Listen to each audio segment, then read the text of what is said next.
अस्सलाम वालेकुम। उम्मीद है आप लोग जहां भी होंगे खैरियत से होंगे। आप मेरा यूट्यूब चैनल देख रहे हो, मेरा नाम है अब्दुल रहमान।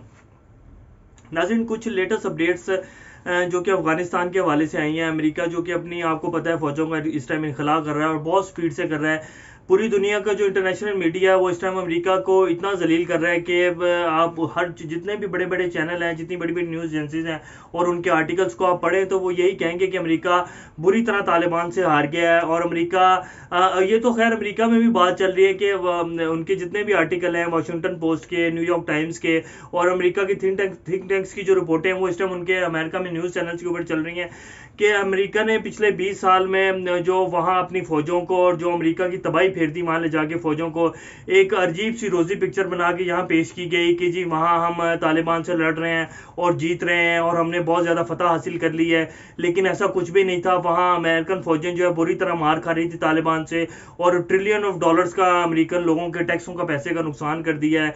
अमेरिका के जो पेंटागन और जितनी भी अभी तक हुकूमतें आई हैं, बुश से लेके ख़ास तौर तक ट्रंप तक, तो इन्होंने बुरी तरह अमेरिका को, वहाँ अमेरिका इतना पीछे चले गया। अमेरिका की इकोनॉमी वैसी नहीं रही जो पहले 20 साल पहले थी। अमेरिका एक सुपर पावर था, लीड कर रहा था पूरी दुनिया को, लेकिन अब हालात टोटल चेंज हो चुके हैं। ये वहाँ के न्यूज़ चैनल्स की रिपोर्ट्स हैं और वहाँ इस पर आजकल तबसरे चल रहे हैं। तो अमेरिका, और अब आ जाए जरा अफगानिस्तान पे, तो अमेरिका अब यहाँ से अपनी फौजों का इतनी स्पीड से इनखला कर रहा है कि कल अमेरिका ने अपनी बरग्राम जो एयरबेस थी जो कि अफगानिस्तान में थी अमेरिका की, जिसके ऊपर होल्ड था, जिसको अमेरिका का गवांतानामो की जेल जो है अमेरिका की, उसके साथ मुशाबे किया जाता था कि जी ये इतनी बड़ी एयरबेस है, इसके ऊपर इसको कोई भी इसका कंट्रोल नहीं संभाल सकता जब तक अमेरिका यहाँ बैठा हुआ है। तो अमेरिका ने वो एयरबेस खाली कर दी और उसके बाद वो ऐसे खाली की कि अफगान नेशनल सिक्योरिटी को भी नहीं पता था, अफगान नेशनल फोर्सेस को भी नहीं पता था, यहाँ तक कि अफगान नेशनल जो अफगान हुकूमत है उस तक को नहीं पता था। उनके बेस खाली करने के काफ़ी देर तक वहाँ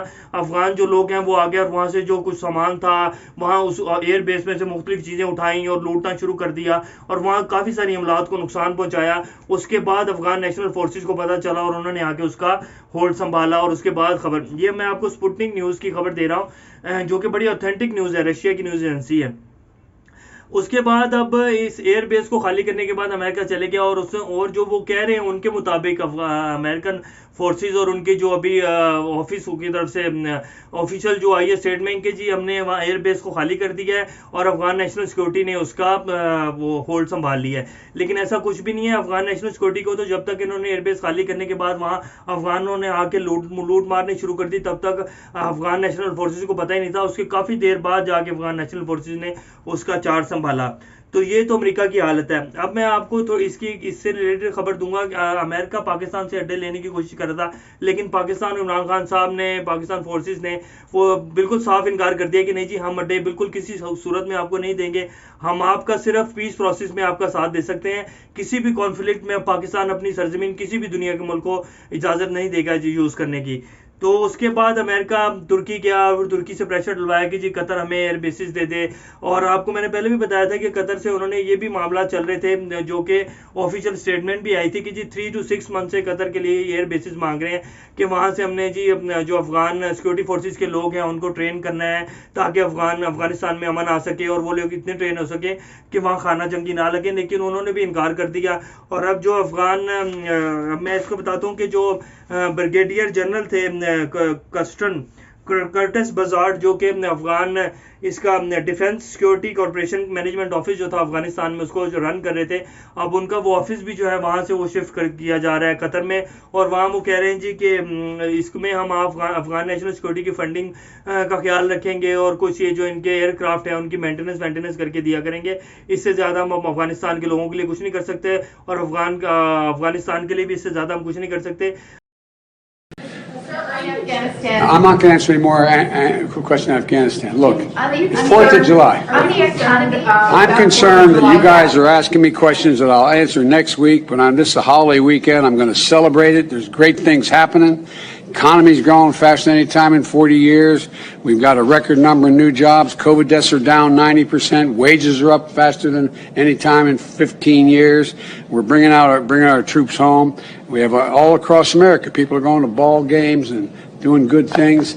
This is good. I'll answer all your negative questions, not negative, your legitimate. बाकायदा बाइडन से कल की प्रेस कॉन्फ्रेंस में एक सवाल किया गया, उन्होंने कहा जी कि आप अफगानिस्तान से अपनी फौजों को तो निकाल रहे हैं, लेकिन जो वहाँ के थिंक टैंक्स हैं अमेरिकन, वो भी ये कह रहे हैं कि जी 3 to 6 मंथ जो है इसके बाद ये जो अफगान हुकूमत है ये कोलैप्स कर जाएगी और अफगानिस्तान में तालिबान की हुकूमत आ जाएगी।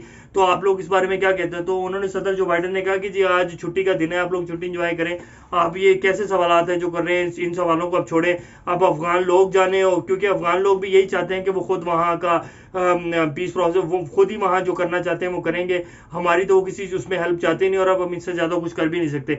उसके बाद हम चलते हैं ये इसी हवाले से एक और खबर कि अफगानिस्तान में जो कि इनकी एम्बेसी थी अमेरिका की, वो उसमें से भी लोगों को बाकायदा जो डॉक्टर्स तक थे इनके हमले के, जो कि अमेरिका में अमेरिकन ने वहाँ बनाए हुए थे हॉस्पिटल, उनके डॉक्टर्स को, एम्बेसी के लोगों को, अमेरिकन जो लोग वहाँ रह रहे थे, पूरी एक मैनेजमेंट थी बनी हुई, उनको भी इनखला अपनी फौजों के साथ वहाँ से निकाल रहे हैं, इतनी तेज़ी से निकाल रहे हैं कि और ये बयानात आ रहे हैं कि अगर हमारे लोग यहाँ रहे तो अफगान तालिबान जो है, क्योंकि अमेरिका को पता है कि हमारे जाने के तकरीबन 2 से 3 मंथ्स आफ्टर तालिबान आ जाएंगे, क्योंकि अभी जो लेटेस्ट खबरें आ रही हैं तालिबान काबुल से तकरीबन 1 घंटे की दूरी पर हैं, यानी कि काबुल तक उन्होंने अपना सारा जो है वो एरिया संभाल लिया, पूरे अफगानिस्तान का कंट्रोल हासिल कर चुके हैं। और काबुल में कितनी देर लगेगी कंट्रोल हासिल करने तक, जब तक कि ये जितनी फोर्सेज है अमेरिकन ये निकल ना जाएं। तो उनको सिर्फ ये खतरा पड़ा हुआ है कि जी जैसे ही हम निकलेंगे तो ये सारा सिस्टम कोलैप्स हो जाएगा और तालिबान आ जाएंगे, अगर हमारा कोई भी एक बंदा बचा तो तालिबान उसको फिर नहीं छोड़ेंगे और उनकी जानों को खतरा है। तो इसलिए वो अपनी ट्रूप्स के साथ साथ जितने भी अमेरिकन लोग थे वहाँ, बेशक वो एम्बेसी के हों या डॉक्टर्स हों, जितना हमला अमेरिकन है वो सबको वहाँ से ट्रूप्स को लेके जा रहे हैं। तो ये तो अभी की जो सिक्योरिटी की सूरत हाल है। और इसके साथ साथ हामिद करजई साहब का कल का एक इंटरव्यू जिसने पूरी दुनिया के मीडिया ने इसको कवर किया, वो कह रहे हैं कि जी अमेरिका जो है बिल्कुल स्ट्रेट फॉरवर्ड उन्होंने ये कि अमेरिका हमें बेहाल छोड़ के जा रहा है, अमेरिका हमारी कोई मदद नहीं कर रहा। उन्होंने बाकायदा पाकिस्तान, चाइना और रूस से मदद की अपील की है कि आप लोग प्लीज़ हमारी मदद करो, क्योंकि अमेरिका हमारी कोई मदद नहीं कर रहा और अमेरिका के जाने के बाद यहाँ खाना जंगी की हालत होगी। और इस टाइम अफगानिस्तान में सेम यही सिचुएशन है, क्योंकि तालिबान के साथ जितने भी और ग्रुप्स थे जो कि जो कि अमेरिका को सपोर्ट करते थे, जिनको अमेरिका ने फीड करके बड़ा किया, उनको असला दिया, तो अब वो तालिबान के साथ लड़ रहे हैं और इस टाइम पूरे अफगानिस्तान में एक जंग का माहौल चल रहा है और खाना जंगी की तरफ ही जा रहा है अफगानिस्तान।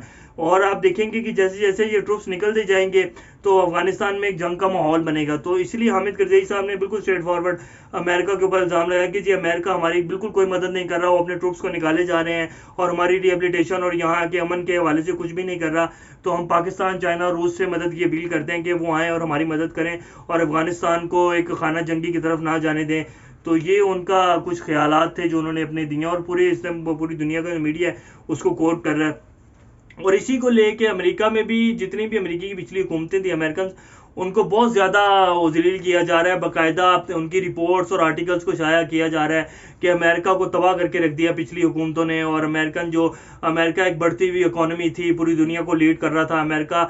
बहुत सारे कंट्रीज़ हैं जिसमें चाइना और रूस की वाज़ेह मिसाल दी जा रही है कि बाकायदा चाइना तो सुपर पावर बनने के, या अमेरिकन टीवीज़ कह रहे हैं कि चाइना सुपर पावर बन चुका है और अब चाइना को कोई नहीं रोक सकता। तो ये सिर्फ इसीलिए वो कह रहे हैं कि जी अमेरिका ने अमेरिकन लोगों का टैक्स का पैसा और $1 ट्रिलियन और कितने हज़ार फौजी जो कि खुदकुशी कर चुके हैं इस जंग को लेके, जो कि अमेरिकन एस्टेब्लिशमेंट और अमेरिका जो हुकूमतें थी, अमेरिकन हुकूमतें थी, उन्होंने ये सब किया है। तो ये भी तक की कुछ लेटेस्ट अपडेट्स थी अफगानिस्तान और अमेरिका के हवाले से। जैसे कोई अपडेट्स आएंगी नेक्स्ट तो आप लोगों के सामने लेकर हाजिर होंगे। तब तक अपना और अपने गिरदो नवा के लोगों को सबका ख्याल रखिएगा। टिल देन टेक केयर, अल्लाह हाफिज़।